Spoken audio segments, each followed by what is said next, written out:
Here it is, the Roosevelt Hotel, and it's the processing center for asylum seekers here in New York City. Nearly 100,000 migrants have arrived in New York City. It's a display of poverty in the middle of one of the richest areas in the city. All they're asking is, give me a job. What city officials call a humanitarian crisis. The influx of migrant families with children. Across the street, you've got people having cocktails. We are past our breaking point. What is happening to New York City, It's a question many are asking, especially the day after Mayor Adams announced single adult migrants will have to leave city shelters after 60 days.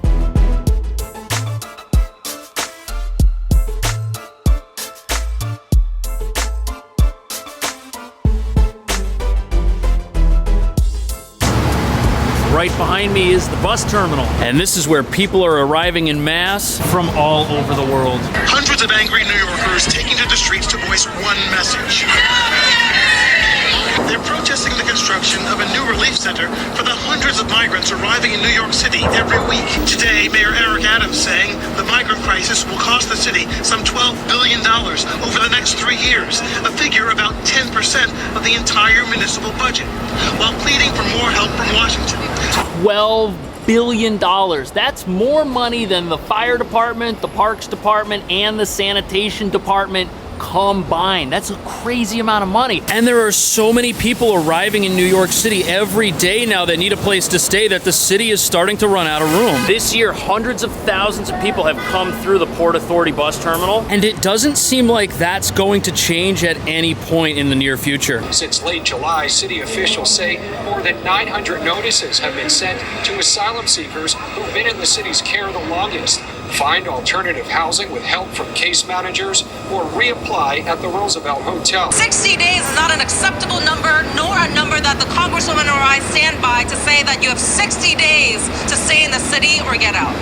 Now, the concern here, of course, is that New York City has a right to shelter and that this new policy will result in more homelessness. Now, if you're like me and you didn't know what right to shelter was all about, that's because it's been a mandate for New York City to provide temporary housing to anyone who asks, and that mandate has existed since 1981. That's before I was born. The mayor is asking for the New York City right to shelter rules to be temporarily suspended because of the influx of asylum seekers. But homelessness is already an issue here, and people in favor of keeping that rule in place are saying that having more people without a place to stay means there are going to be more people sleeping on the streets.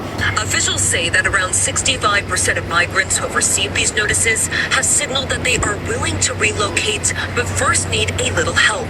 Things like getting ID NYC, learning to speak English, OSHA training, getting reticketed. Those are some examples. And apparently it's the federal government that gives people authorization to work in this country. And there's really no easy solution. There's an OSHA 10 certification, which apparently takes 10 hours. Learning English as a second language, depending on your skill level, that could be a fast or slow process. Currently, the city is caring for more than 57,000 migrants, including almost 20,000 children. But before we get into what might be causing this and what can be done about it, it's important to understand how this whole process works. And it all starts inside here.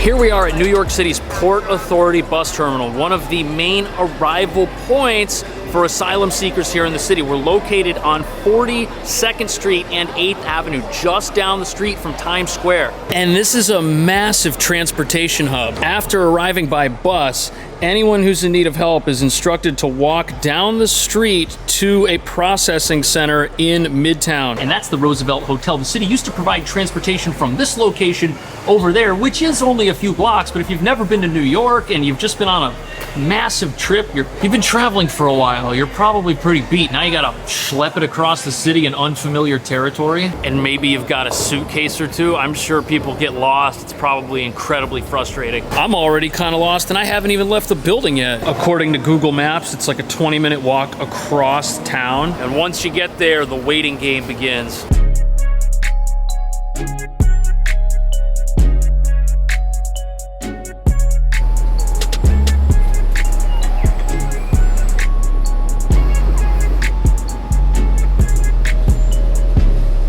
Well, here we are. Looks like we got a news crew over here.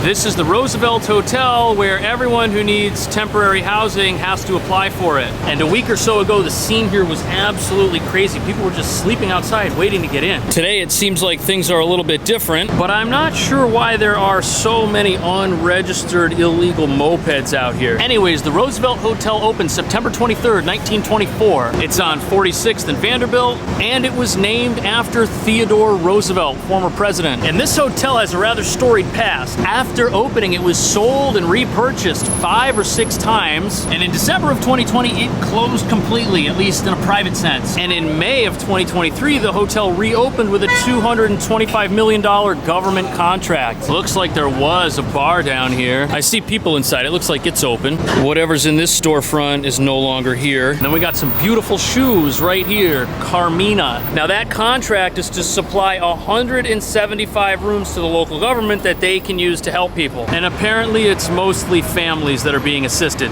It's a display of poverty in the middle of one of the richest areas in the city. Across the street, you've got people having cocktails after work, a business crowd. But meanwhile, the city told us that hundreds of migrants arrived yesterday and another busload full this morning.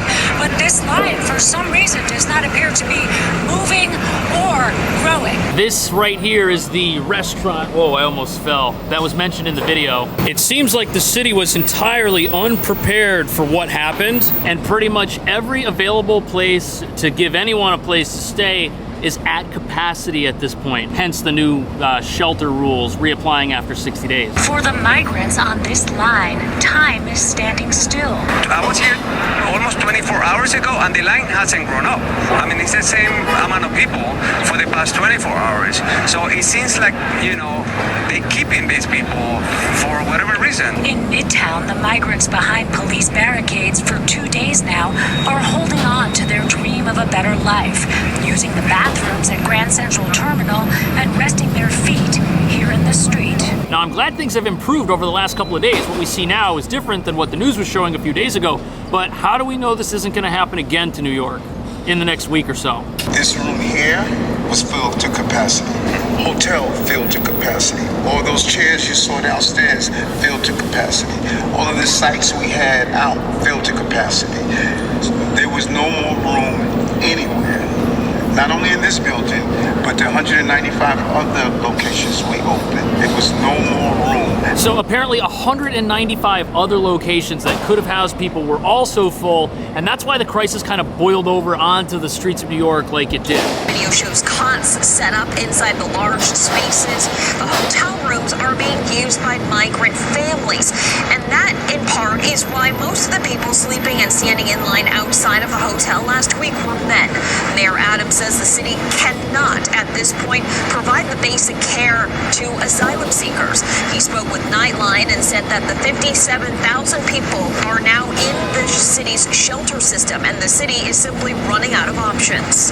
And what's pretty crazy is this is all happening right down the street from Grand Central. That's the terminal right there on 42nd Street. We're in the heart of Midtown. And it seems like the city is basically willing to use any and all spaces that it can get its hands on to try and alleviate this. But as you can imagine, not everybody's excited about that. But whereas other locations are in places like the Upper West Side or even Central Park is being considered, this hotel's in an area of town that's pretty much all offices. It's not really residential. These are corporate buildings. Granted, none of this is ideal, but people are definitely less upset about things being near their office than they might be near their home. New York City is preparing to open its largest migrant shelter to date, a facility housing 2,000 single adults on top of soccer fields on Randall's Island. It is the second shelter to be built there. Back in October, the city opened one on Randall's Island, only to be shut down just a few weeks later because no one was using it. Migrants didn't want to stay there because of the isolated location. Public transportation wasn't easily accessible.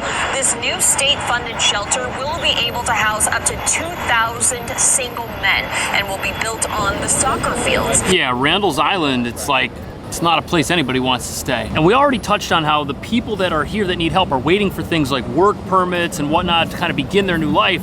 But if somebody sticks you on a soccer field, which is on an island in a tent, and you're just there. You could be there forever. That's gotta be very nerve-wracking. At City Hall today, officials confirmed migrants could soon be living in other iconic areas of the city, including possibly Central Park.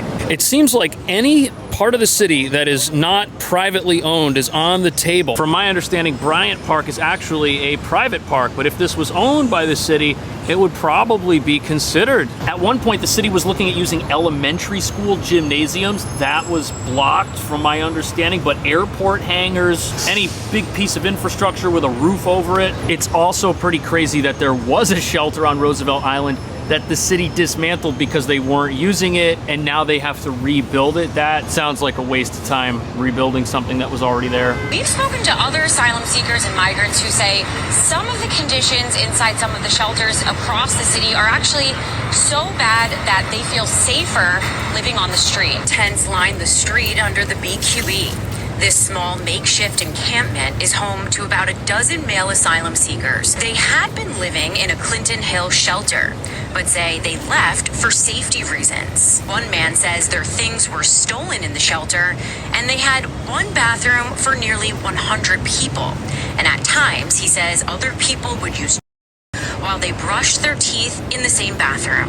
He says they actually prefer living here so they can pick up off-the-book jobs like washing cars. Now, whether or not you agree with the presence of migrants in New York City, I don't think anybody could argue that sharing a bathroom with 100 people is a good situation for anybody, especially when it seems like an uncontrolled environment where all kinds of stuff could be happening and no one is really able to do anything about it. And if the city's not able to clean up the environment in the housing that they provide, that's also going to contribute to homelessness. Granted, unsafe conditions in the New York City shelter system, that could be its own story. That's nothing new, but it's getting even more attention now that the shelters are completely overwhelmed and out of control. This article says that 18,500 are in the city's shelter system, and they need to be in public school this fall. And this figure does not account for asylum-seeking kids who have not yet registered for school. So the number could be 2 to 3 times what we think it is right now, and school starts in just a week or so. This New York Post article gives the perspective of a parent who's worried that her daughter's classroom is already overcrowded. And the worry is that bringing in a whole bunch of new students is gonna water down the education because now you have more kids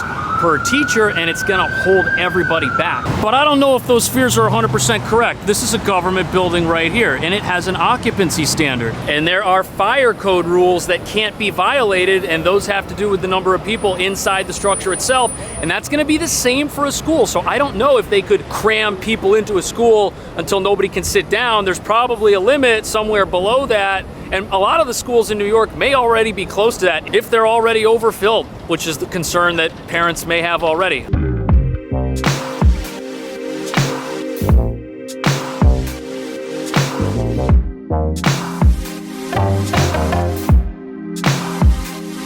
Apparently the McCarran Park shelter is actually pretty good. The food's good, there's a pool. And I guess if you're here, it's luck of the draw, where you get assigned, where you wind up. According to the New York Post, this place is pretty stocked up. They got plenty of supplies, and it's in an area of Brooklyn that doesn't seem desolate like Randall's Island would seem. Here it is on a map near Williamsburg and Greenpoint. Apparently they also have a basketball court, but look at this. The wait for a work permit is 6 months. What they want most, he says, is to work and establish themselves as citizens.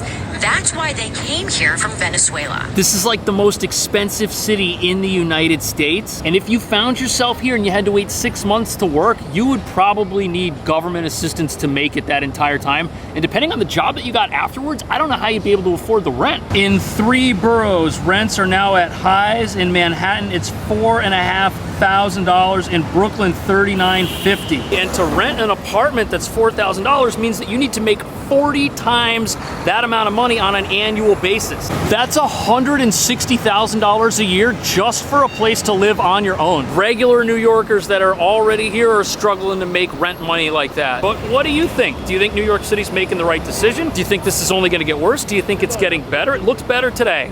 Let me know in the comments. I'll see you in the next video.